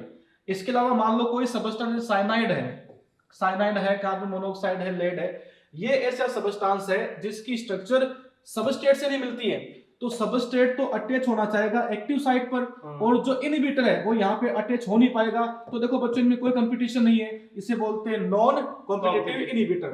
ये अटैच एक्टिव साइट पे नहीं होगा और कहीं पर होगा, और ये अटैच होकर के एक्टिव साइट ही चेंज कर देते हैं, जिसके कारण से सबस्ट्रेट अपने पास में जुड़ नहीं पाता। और ज्यादा खतरनाक नॉन कॉम्पिटिटिव होते हैं, क्योंकि सर ये एक बार अटैच हो गए तो एंजाइम ही खराब हो गया। इसीलिए कहा जाता है, तो बिल्कुल कॉम्पिटिटिव में तो अपने पास में सबस्ट्रेट जो है वो कंपटीशन करके उसको रिमूव कर सकता है। मान लो अपन ने क्या किया, सबस्ट्रेट की कंसंट्रेशन बहुत ही ज्यादा कर दी, तो अपने पास में इनहिबिटर की कंसंट्रेशन कम हो जाएगी और वो उसको रिमूव कर देगा। अगर मान लो नॉन कॉम्पिटिटिव है तो इसमें तो कोई कंपटीशन ही नहीं है, इसने तो एंजाइम को ही खराब कर दिया। ये ज्यादा खतरनाक होता है। या फिर सर इस क्वेश्चन को एग्जाम में ऐसे भी घुमा सकते हैं, इनमें से कौन सा रिवर्सिबल है, इरिवर्सिबल है। रिवर्सिबल तो यहाँ पर जो देखो, ये एंजाइम अगर वैसा का वैसे रह जाए, इसका मतलब वो कॉम्पिटिटिव था, वो तो हो गया रिवर्सिबल। लेकिन जो नॉन कॉम्पिटिटिव होता है वो इस एंजाइम के एक्टिव साइट को चेंज कर देता है, जिससे अब ये एंजाइम इन फ्यूचर किसी के साथ रिएक्शन नहीं कर पाएगा, तो ये परमानेंटली जो है आप कह सकते हो डिस्चार्ज हो गया, ये यहाँ पे इरिवर्सिबल प्रोसेस हो गई। तो यहाँ पे आंसर अपने पास में हो गया सेकंड ऑप्शन।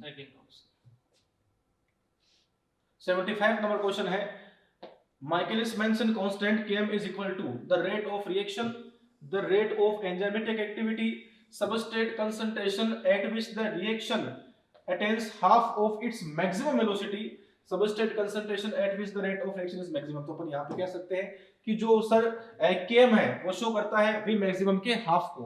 हाँ, कि यहाँ पर V मैक्सिमम अपने पास में, मान लो कि ये हाफ है, इतना पे V मैक्सिमम अपने पास में एंजाइम प्राप्त करेगा जब इसकी कंसंट्रेशन इतनी हो जाएगी। तो हाफ पे जितनी कंसंट्रेशन होगी V मैक्सिमम की, तो वो क्या कहलाएगी, Km वैल्यू कहलाएगी।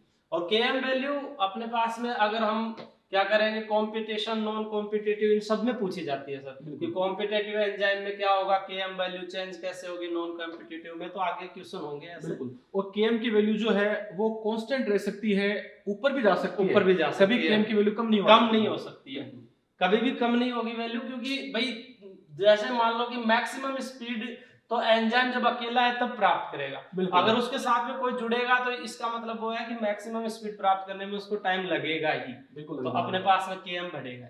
बिल्कुल। फिर इसके बाद अपन यहाँ पे नेक्स्ट देखते हैं, ये अपना इसमें आंसर थर्ड हो गया। A phosphoglyceride is always made up of, एक फॉस्फोग्लिसराइड किससे बना होता है, ए सैचुरेटेड और unsaturated fatty acid esterified to a glycerol molecule to which a phosphate group is also attached. बिल्कुल यहाँ पे करेक्ट हो गया, पहले सही हो गया। फॉस्फोग्लिसराइड के अंदर क्या होता है कि जो सैचुरेटेड और अनसैचुरेटेड फैटी एसिड होता है ये ग्लिसरॉल के साथ में एस्टरीफाई होता है, और साथ में यहाँ पे क्या होता है सर, फॉस्फेट ग्रुप होता है, एस्टर बॉन्ड बना देता है। ग्लिसरॉल तो एक तरह से अपने पास में अल्कोहल का मॉलिक्यूल हो गया, ट्राइग्लिसराइड ऐसे वाला तो सर, बिल्कुल, तो और इससे अपने पास में जुड़ जाएगा एसिड और एस्टर बॉन्ड बना लेगा, बिल्कुल, तो अपने पास में बन जाएगा। तो पहले सर यहाँ पे सही हो गया, बाकी के स्टेटमेंट जो इसके अंदर ये बात रखी के साथ फॉस्फेट अटैच कैसे होगा, पहला यहाँ बिल्कुल सही हो जाएगा। 77 नंबर क्वेश्चन है, select the option which is not correct with respect to an enzyme, enzyme क्रिया के संदर्भ में उस विकल्प को चुनिए जो गलत है।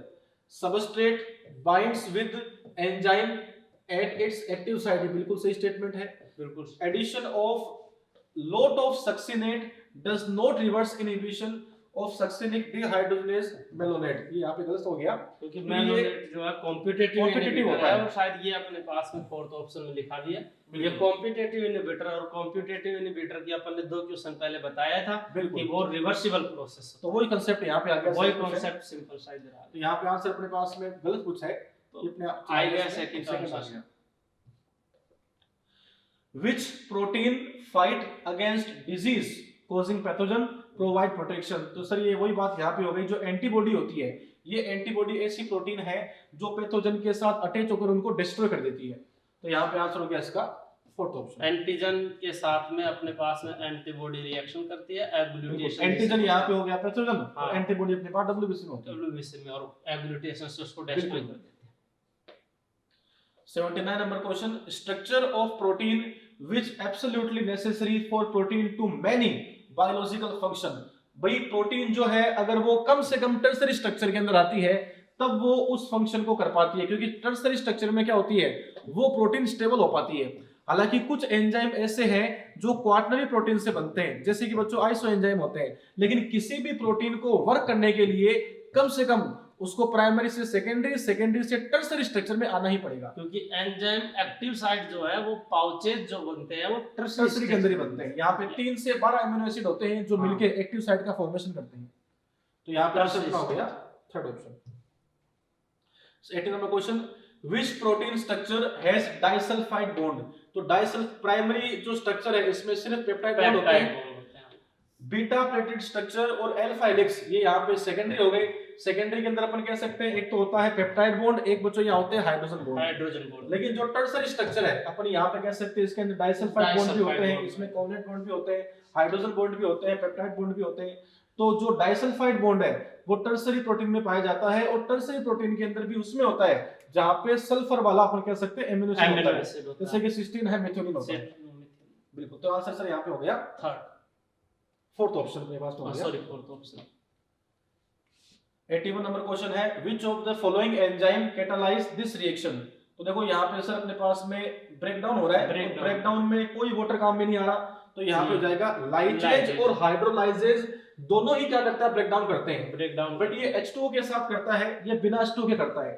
तो देखो यहाँ पे H2O है नहीं, और सबस्टांस का देखो यहाँ पे क्या हो रहा है, ब्रेकडाउन हो रहा है, तो यहाँ पे XY बन गया और CC यहाँ पे आ गया, तो बस वहाँ पे H2O लगा देता तो सीधा सा मतलब होता कि भाई अपने पास में हाइड्रोलाइजेज कैटेगरी में आ जाते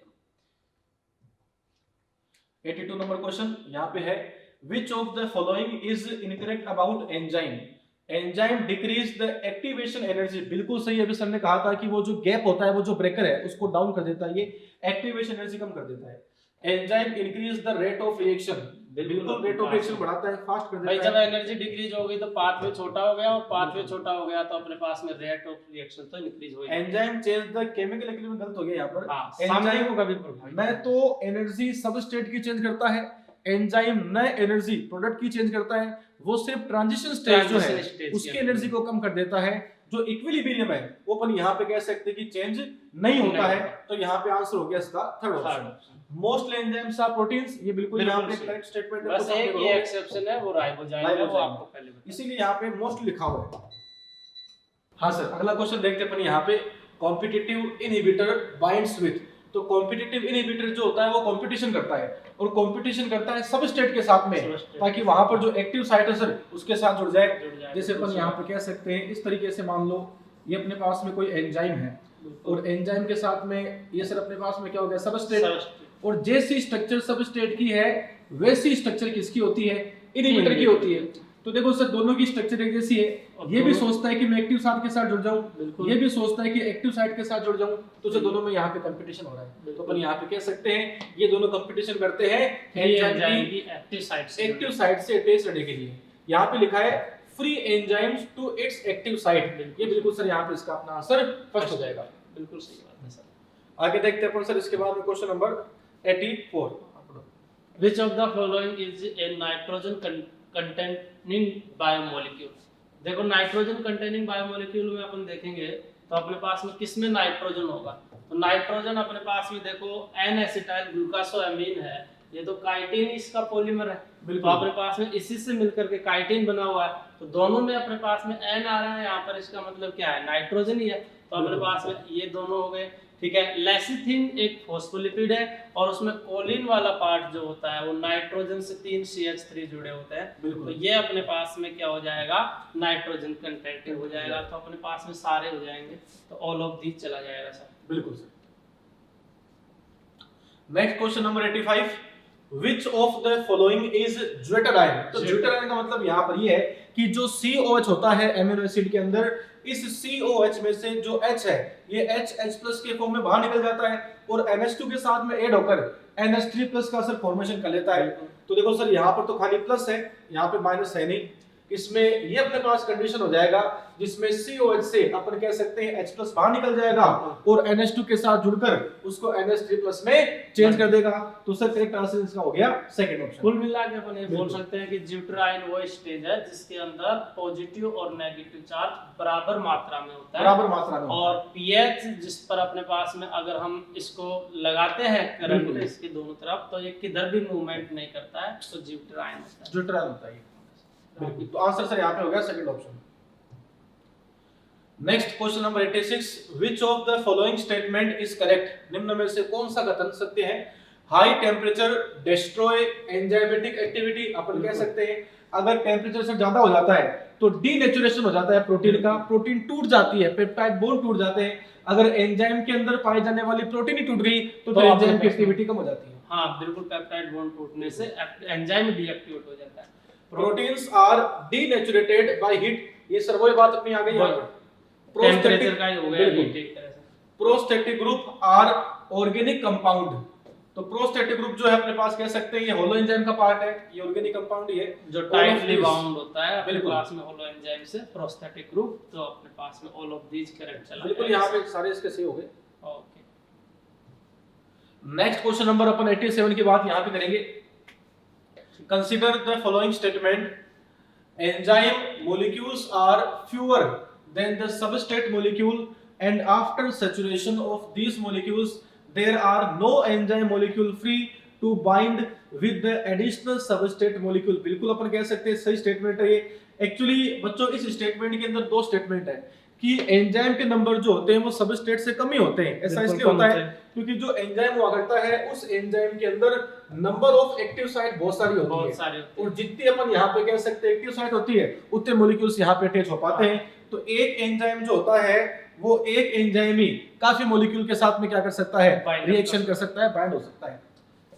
during enzymatic reaction the reaction ultimately reach a maximum velocity v maximum which is not exceed by any further rise in concentration of substrate. भाई जैसे मान लो एंजाइम के अंदर जितनी भी एक्टिव साइट है, अगर सारी एक्टिव साइट के साथ में मॉलिक्यूल्स बाइंड हो गए, तो जितनी भी एक्टिव साइट है, अगर सारी एक्टिव साइट यूज में आ गई, अब चाहे आप कितने सबस्ट्रेट बढ़ा दो, रेट ऑफ रिएक्शन जो है वो इंक्रीज नहीं हो सकती। वो बिल्कुल इंक्रीज नहीं हो सकती, क्योंकि भाई अपने पास में सैचुरेशन आ जाएगा। सैचुरेशन आ जाएगा। अब यहाँ पर ये भी मैक्सिमम आ गया। भी मैक्सिमम के बाद में अब आपने सबस्ट्रेट की कंसंट्रेशन कितनी इंक्रीज की, अब हम मान लो कि कंटिन्यू इंक्रीज करते जाते हैं, लेकिन भी मैक्सिमम अपने पास में कांस्टेंट हो जाता है, क्योंकि सभी जो साइट है वो अपने पास में यूज आने लग जाती है, और सभी साइट का यूज आ जाता है, तो अपने पास में वो अपने भी मैक्सिमम को प्राप्त कर लेता है। जैसे सर अपन इसको एग्जांपल से भी समझा सकते हैं। मान लो किसी एंजाइम में 10 एक्टिव साइट है, बिल्कुल, और आपने 5 सबस्ट्रेट डाल दिए, तो अभी तो चाहे आप सबस्ट्रेट 5 से 10 कर दो, रेट बढ़ जाएगी, लेकिन जैसे ही number of active site number of substrate के बराबर हो जाती है, फिर चाहे आप कितना सबस्ट्रेट इंक्रीज कर दो, कोई वो मैक्सिमम होकर फिर कांस्टेंट हो जाती है, कांस्टेंट हो जाती है, उसके बाद कोई फर्क नहीं पड़ता। तो स्टेटमेंट ए राइट है और बी भी राइट है, पास में राइट है। आंसर यहाँ पे हो गया थर्ड ऑप्शन। आगे देखते हैं इसके बाद में, cofactor for the proteolytic enzyme carboxypeptidase. बिल्कुल, कार्बोक्सीपेप्टिडेज जो है उसके लिए कौन सा होता है कोफैक्टर? जिंक होता है, जिंक होता है उसका कोफैक्टर। अपने पास में मेटलिक आयन कोफैक्टर है भैया ना, एक तो ऑर्गेनिक हो गया, ये इनऑर्गेनिक वाला अपने पास में पार्ट है, जो जिंक है ये उसकी रेट को अपने पास में इंक्रीज कर देता है। बिल्कुल, और ये अपने पास एक कोफैक्टर है, कोफैक्टर के होने से एपो एंजाइम वर्क कर पाता है, जरूरी है उसका होना। नेक्स्ट इसके बाद में है, विच of the following is a part of holo enzyme? निम्न में से कौन सा होलो एंजाइम का भाग है? एपो एंजाइम, बिल्कुल को enzyme, metal ion, all of this. तो सर यहाँ पे सारे हो गए। पिछले जो बना करके बता दिया था, होलो एंजाइम जो है वो उसके दो पार्ट है, एक तो एपो एंजाइम और एक कोफैक्टर। अब उस कोफैक्टर के फॉर्म में मेटल आयन भी हो सकता है, मेटल आयन उसके दो पार्ट हो जाएंगे, कोएंजाइम और प्रोस्टेटिक ग्रुप भी हो सकता है, कोई से भी हो सकता है। अब कोएंजाइम की बात करें तो जैसे NAD हो जाएगा सर, इसमें विटामिन वगैरह अपने पास में ये NAD है, FAD है, वो सब आ जाएंगे, तो इसमें विटामिन वगैरह आ जाएंगे। और ये आया हुआ भी था पिछली बार, पूछा था कि भाई कोएंजाइम जो है मैक्सिमम कोएंजाइम विटामिन होते हैं, तो ऐसा कुछ पूछा था। तो स्पेशली NAD वाला जो है वो एग्जाम का इसमें से फेवरेट कांसेप्ट है। सही बात। अब सर अपन आगे करते हैं नेक्स्ट क्वेश्चन, क्वेश्चन नंबर 90।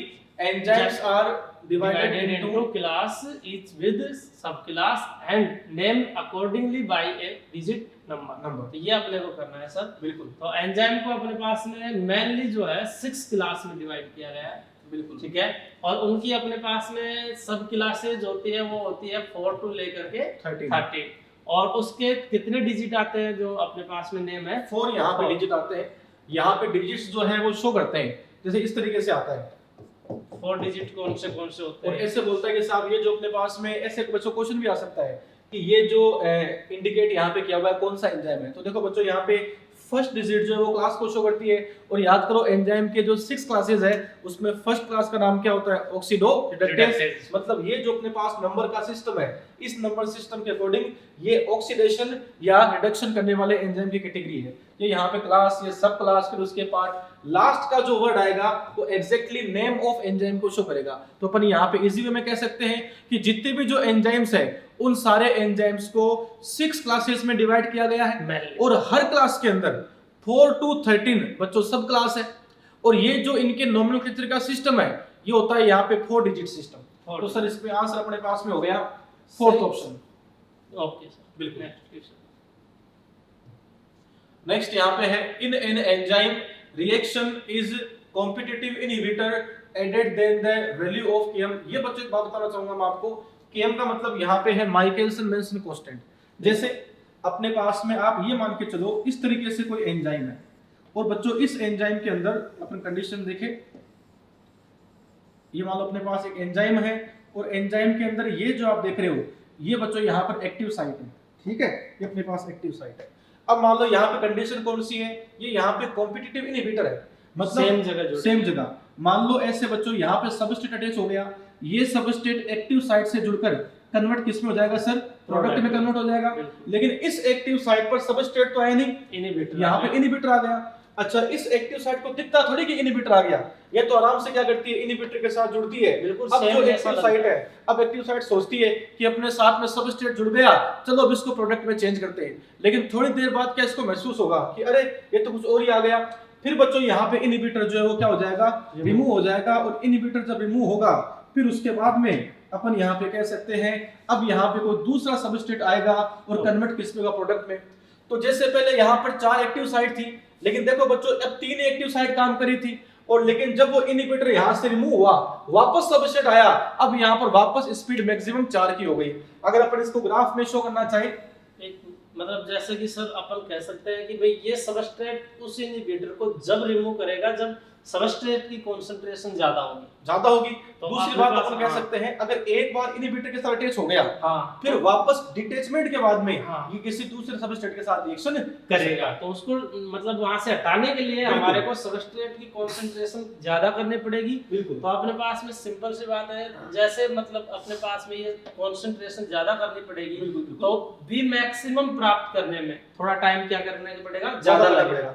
और अपने पास में V मैक्सिमम प्राप्त करने में ज्यादा टाइम लगेगा, तो V मैक्सिमम बाय 2 प्राप्त करने में भी टाइम ज्यादा लगेगा और कंसंट्रेशन भी ज्यादा लगेगी, क्योंकि इनहिबिटर को भी मार देनी है। तो इसलिए अपने पास में Ks क्या बढ़ जाएगा, Km की वैल्यू बढ़ जाएगी। जैसे पहले बच्चों मान लो स्पीड यहाँ पर 4 की थी, एक बार बीच में 3 की स्पीड आ गई थी, फिर वापस 4 की स्पीड आ गई। तो ये जो अपने ग्राफ बनेगा अपन कह सकते हैं ये तो मान लो एक नॉर्मल ग्राफ था जब इनहिबिटर नहीं था।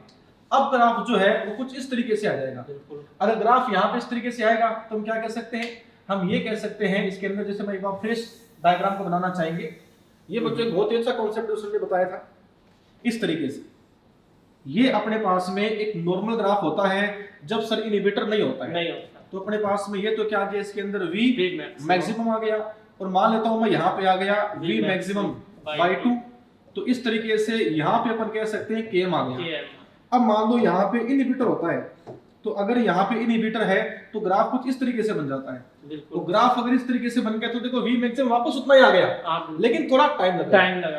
तो यहाँ पर देखो V मैक्सिमम जो है वो उतना ही आएगा, इसमें कोई चेंजेस नहीं है।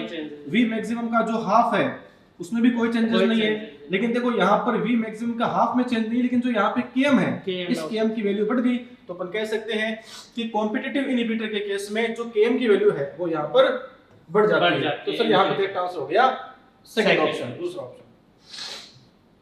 फिर यहाँ पे 92 number question, which statement is incorrect, कौन सा कथन गलत है। Each enzyme show its highest activity at a particular temperature and pH. बिल्कुल सही है सर, ग्राफ में बताया था इस तरीके से ग्राफ बनता है। यहाँ पर अपने पास में मैक्सिमम होगा जो इसकी ऑप्टिमम टेम्परेचर और पीएच होगी। बिल्कुल सही। Low temperature preserves the enzyme in temporarily inactive site. बिल्कुल कह सकते हैं अपन, लो टेम्परेचर से एंजाइम की जो एक्टिव साइट है वो इनएक्टिव हो जाती है और काम करना बंद कर देती है। बिल्कुल। High temperature activate the activity enzyme, नहीं ये यहाँ पे रॉन्ग हो गया, डिनेचुरेशन कर देगा हाई टेम्परेचर, और डिनेचुरेशन हो गया तो उसकी एक्टिव साइट डिस्ट्रॉय हो जाएगी, वो तो एंजाइम को खत्म ही कर देगा हाई टेम्परेचर। तो अपने पास में ये रॉन्ग हो गया। ठीक है, high temperature destroy enzyme activity. तो सर अपने को यहाँ पे पूछा है रॉन्ग ही है। बिल्कुल थर्ड आंसर इसका थर्ड हो गया। Match the following regarding average composition of cells. Average composition को मिलाना है, तो अपने पास में सबसे ज्यादा सेल के अंदर वाटर से, बिल्कुल, तो मैक्सिमम अपने पास में मिल जाएगा वाटर से 70 फिर 90%। फिर प्रोटीन अपने पास में होती है 10 से 15%। फिर अपने पास में न्यूक्लिक एसिड ये होगा 5 to 7%। फिर सर इसके बाद तरह से अपन मिला लेते हैं। बिल्कुल, जो लिपिड है वो से कितना हो जाएगा अपने पास में, ये कह सकते हैं इसमें वेरी लेस अमाउंट में 3% हो जाएगा। फिर यहाँ पे ये जो कार्बोहाइड्रेट है ये अपने पास हो जाएगा 2%, आयंस अपने पास हो जाएगा 1%। तो देखो बच्चों मैचिंग आप अपने आप कर लेना। इसमें मेन बात ये है कि वाटर होगा 70 to 90%, प्रोटीन होगा 10 to 15%, न्यूक्लिक एसिड होगा 5 to 7%। बाकी बच्चों जो बच गए एनसीईआरटी की टेबल है, एनसीईआरटी की टेबल है, इसको मैच करके बिल्कुल तो आप एक बच्चों डाटाबेस क्वेश्चन है जो आपको थोड़ा सा याद करना पड़ेगा एनसीईआरटी की table. Next question number 94, arrange the steps of catalytic action of the enzyme in order and choose the correct option. एक एंजाइम की उत्प्रेरित क्रिया के पदों को क्रम में व्यवस्थित कीजिए तथा सही विकल्प का चयन कीजिए। बिल्कुल कर लेंगे।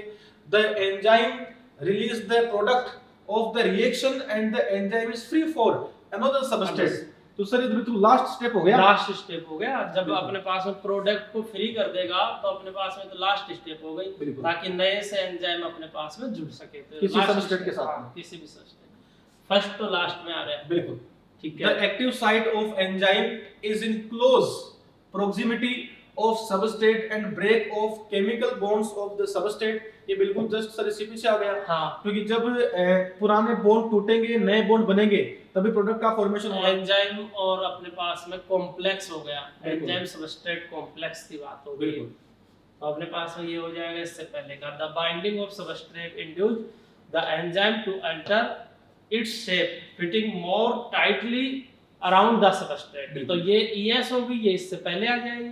ठीक है, तो ये इससे पहले आ गई। और ये जो स्टेटमेंट है बकायदा वो जो थ्योरी है इंड्यूस फिट थ्योरी उसको शो हाँ, करती है। उसको अपने किसी पास भी में show एंजाइम करता में दो टाइप के ग्रुप होते हैं, बटरसिंग ग्रुप होता है, कैटालाइटिक ग्रुप होता है। तो बटरसिंग ग्रुप जो होता है उसका फंक्शन है एंजाइम को फिट करना सबस्ट्रेट के अकॉर्डिंग, और जो कैटालाइटिक ग्रुप है उसका फंक्शन होता है उस सबस्ट्रेट को चेंज करना प्रोडक्ट के अकॉर्डिंग। बिल्कुल ठीक है। तो सर ये इससे पहले वाला हो जाएगा। हाँ। The substrate binds to the active site of the enzyme fitting into the active site। ये अपने पास सबसे स्टार्टिंग वाला हो जाएगा। स्टार्टिंग स्टेप हो गई, यहाँ से फिट होता है एंजाइम और अपने पास में कार्यक्रम स्टार्ट करता है। बिल्कुल। तो इस तरह से अपन देखते हैं। तो आंसर विल बी फर्स्ट इसका बिल्कुल सही ऑप्शन हो जाएगा। Okay. Which of the following is a disaccharide? कोई दिक्कत नहीं इसमें। बिल्कुल अपने पास में इसमें जो है सुक्रोज जो है वो मोनोसेकेराइड है, disaccharide. Glucose monosaccharide, glucose sucrose यहाँ पे डाइसेकेराइड है, फ्रक्टोज मोनोसेकेराइड है और गैलेक्टोज भी यहाँ पे मोनोसेकेराइड मोनोसेकेराइड है। है। सुक्रोज 2 से बनी हुई होती है, ग्लूकोज प्लस फ्रक्टोज फ्रक्टोज से, और ये अपने पास में नॉन रिड्यूसिंग शुगर के अंदर बिल्कुल, आती क्योंकि है। ग्लूकोज के फर्स्ट कार्बन पे OH ग्रुप नहीं होता। OH ग्रुप नहीं होता है। तो आंसर यहाँ पे हो गया। Okay sir. Cellulose consist of which one of the following? Cellulose जो होता है वो अपने पास में बीटा ग्लूकोज का पॉलीमर होता है। बिल्कुल। ठीक है। और होमोपॉलीमर होता है सेलुलोज। होमोपॉलीमर में वो आते हैं जो एक जैसी यूनिट से बनकर बने बिल्कुल, होते हैं। एक ही सेकेराइड से। हाँ, एक ही सेकेराइड से। तो इस तरह से अपने पास में बीटा ग्लूकोज जो होता है वो 1,4 ग्लाइकोसिडिक बॉन्ड द्वारा अपने पास में जुड़ करके सेलुलोज का फॉर्मेशन। बहुत सारे ग्लूकोज यहाँ पे जुड़ जाते हैं। कई बच्चों को दिक्कत भी यहाँ पे हो सकती है कि सर ये बीटा ग्लूकोज का मतलब क्या है। अगर बच्चों ये जो अपने पास ग्लूकोज है, इस ग्लूकोज के फर्स्ट कार्बन पे जो OH है अगर वो ऊपर आ जाए, तो S नीचे आ जाए, तो बीटा और ग्लूकोज नीचे इसमें हो जाएगा, और ऊपर हो जाए तो अल्फा, जैसा कि इस सेलुलोज के अंदर है। सेलुलोज। बिल्कुल। तो यहाँ पे आंसर अपने पास में हो गया 4। Fourth option. आगे देखते हैं इसके बाद में question number 97। Which of the following enzyme found in biological system? Which of the following enzyme found in biological system? Maltose तो कोई एंजाइम ही नहीं है। प्रोटीन जो है वो जरूरी नहीं कि एंजाइम हो ही हो। माल्टेज एंजाइम है, माल्टोज नहीं है। माल्टोज नहीं है। हाँ, माल्टोज को डाइजेस्ट करने वाला एंजाइम माल्टेज है, तो ये रॉन्ग हो गया।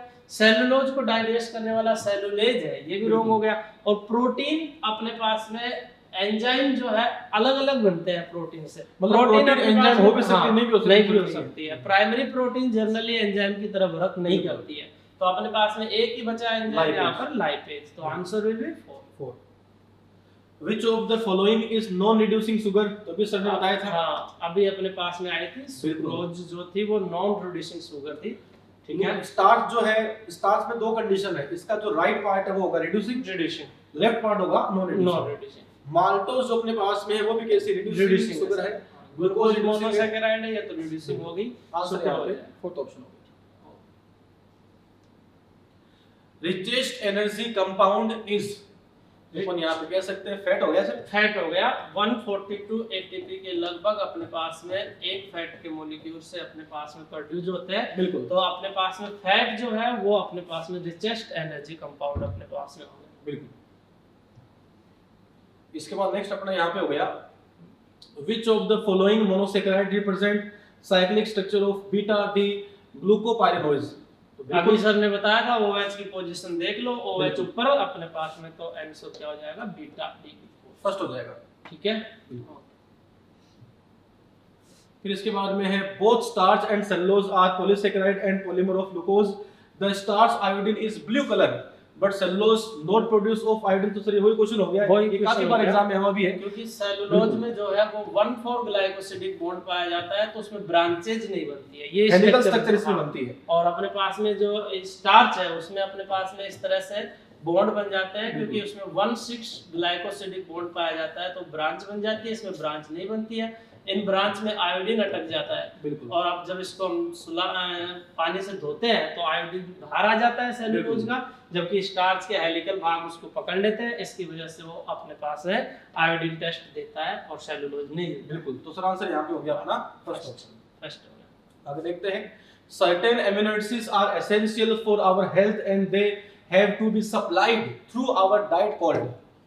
डाइट में मतलब हम बाहर से ले रहे हैं, तो अपने पास में जो बॉडी के अंदर बनते हैं वो तो हो गए नॉन एसेंशियल, और बॉडी में जिनको बाहर से लेना पड़ता है वो हो जाते हैं एसेंशियल। अप्रॉक्स 10 अपने पास में अमीनो एसिड है वो एसेंशियल है, 20। हाँ, out of 20 for human body. Plant के लिए और नॉन एसेंशियल है, बिकॉज़ प्लांट्स अपने पास में सभी का प्लांट तो ऑटोट्रोपिक हो गया, वो तो हाँ, खुद का फॉर्मेशन। बिल्कुल, आंसर यहाँ पे हो गया first option. Following is different structure of protein, which structure is not affected by temperature and directly depends on types of genetic codon। तो यहाँ पे टेम्परेचर की बात जहाँ पे आए तो सबसे ज्यादा स्टेबिलिटी किसकी होती है सर? टर्सरी प्रोटीन की होती है। तो टर्सरी प्रोटीन अपने पास में हो गया बी ऑप्शन, तो यहाँ पे आंसर अपना हो गया ओनली बी। ये ऐसा है जो टेम्परेचर से इन्फ्लुएंस जनरली नहीं होगा, अदरवाइज हो सकता है, जनरली ये नहीं होगा। और दूसरी बात, चाहे कोई सी भी स्ट्रक्चर हो सर, सारा खेल ही यहाँ पर जेनेटिक कोडोन का है। जेनेटिक कोडोन जैसा होता है उसके अकॉर्डिंग ही यहाँ पर जो एमिनो एसिड उसकी सीक्वेंस बैठती है। अब चाहे तो वो सीक्वेंस प्राइमरी की हो, सेकेंडरी की हो, चाहे टर्सरी की हो, लेकिन क्योंकि यहाँ पे टेम्परेचर दिया हुआ है तो टेम्परेचर से सबसे लीस्ट इन्फ्लुएंस होगा वो कौन सा होगा? टर्सरी होगा। तो आंसर यहाँ पे हो गया सेकंड ऑप्शन। बिल्कुल सही बात, ओनली बिल्कुल। नेक्स्ट, विषम बहुलक पूछा, मतलब एक हेट्रोपॉलीमर अपने से पूछा है, विच of the following is heteropolymer. और हेट्रोपॉलीमर का मतलब है कि दो अलग अलग टाइप के कंपोनेंट से बना हुआ हो। स्टार्च है, ये भी ग्लूकोज का पॉलीमर है, और अपने पास में ग्लाइकोजन है, ये भी ग्लूकोज का पॉलीमर है, और अपने पास में सेलुलोज है, ये भी ग्लूकोज का पॉलीमर है। तो ये तो सारे ही अपने पास में ग्लूकोज के पॉलीमर हैं, तो ये तो अपने पास में होमोपॉलीमर की कैटेगरी में आते हैं। इसमें से अपने पास में हेट्रो कोई भी नहीं है। बिल्कुल। नेक्स्ट यहाँ पे है मैच द फॉलोइंग, निम्न का मिलान कीजिए। ये एनसीईआरटी की टेबल है, तो अपने पास में इसको मिला लेते हैं अपन।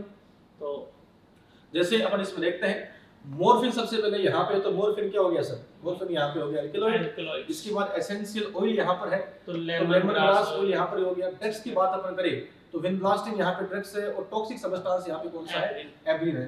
तो देखो बच्चों, ये अपने पास एक टेबल है जो आपको थोड़ी सी अध्ययन करनी पड़ेगी, और इस बायोमोलिक्यूल के अंदर जितने भी जो क्वेश्चन बनते हैं, जो काफी इंपॉर्टेंट क्वेश्चंस होते हैं एग्जाम में बार बार, जिनका रिपीटेशन होता रहता है, वो और इसके अलावा कुछ और भी ऐसे क्वेश्चंस जो आपकी थ्योरी को कंप्लीटली लपेट लेते हैं, हमने सारे क्वेश्चंस को यहाँ पे करवा दिए हैं पूरे बिल्कुल करवाने की। और बस आपसे यही कहना है कि बच्चों एनसीईआरटी के हर लाइन को पढ़े, उसकी समरी पढ़े, उसके डायग्राम को पढ़े, और उसके बाद में जो भी हमने यहाँ पे क्वेश्चंस कराए आप उनको इजी वे में सोल्व करें। आप एग्जाम में हर क्वेश्चन इजीली कर पाओगे। Thank you. Okay, best of luck.